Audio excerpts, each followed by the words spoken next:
Black Beauty by Sewell.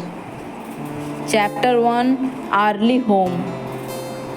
The first place that I can well remember was a pleasant meadow with a pond of clear water in it. Over the hedge on one side, we looked into a plowed field, and on the other, we looked over a gate at our master's house, which stood by the roadside. While I was young, I lived upon my mother's milk, as I could not eat grass. In the daytime, I ran by her side, and at night I lay down close by her. When it was hot, we used to stand by the pond in the shade of the trees, and when it was cold, we had a warm shade near the grove. There were 6 young colts in the meadow beside me. They were older than I was. I used to run with them and had great fun. We used to gallop all together round on the field as hard as we could go. Sometimes had rather rough play, for they would bite and kick as well as gallop.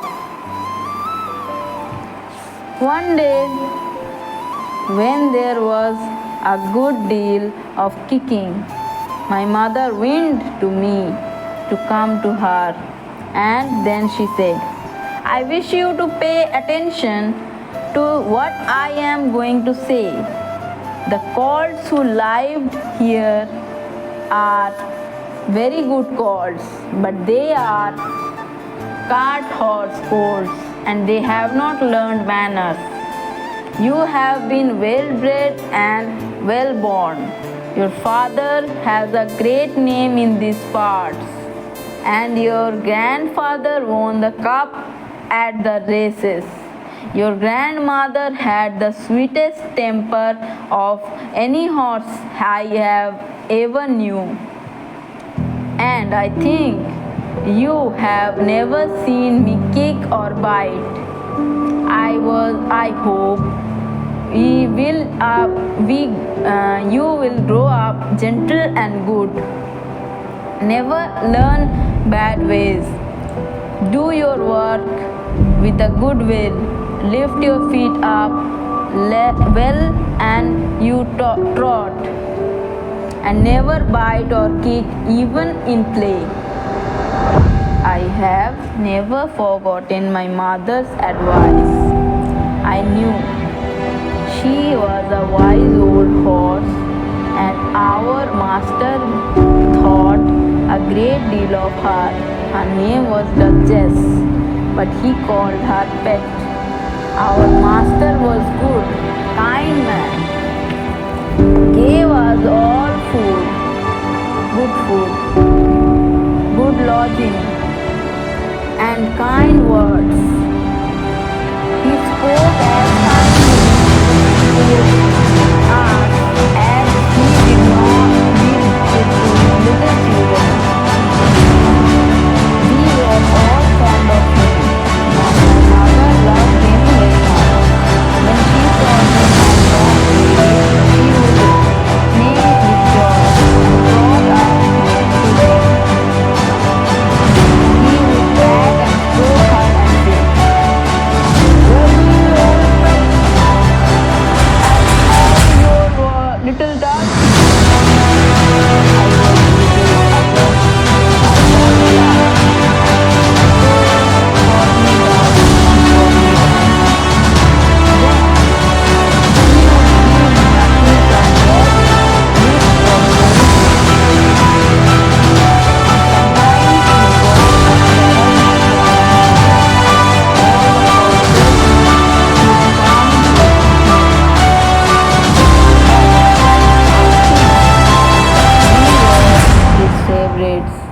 My mother always took him to the town on a market day in a light gig. We had a ploughboy, Dick, who sometimes came into our field to pluck blackberries from the hedge. When he had eaten all he wanted, he would have what he called fun with the colts, throwing stones and sticks at them, make them gallop. We did not much mind him for we gallop off, but sometimes a stone would hit and hurt. One day he was at his game and did not know that the master was in the next field watching what was going on. Over the hedge he jumped in a snap and catching Dick by the arm, gave him such a box on the ear as made him roar with the pain and surprise. As soon as we saw the master, we trotted up nearer to see what went on. "Bad boy," he said. "Bad boy."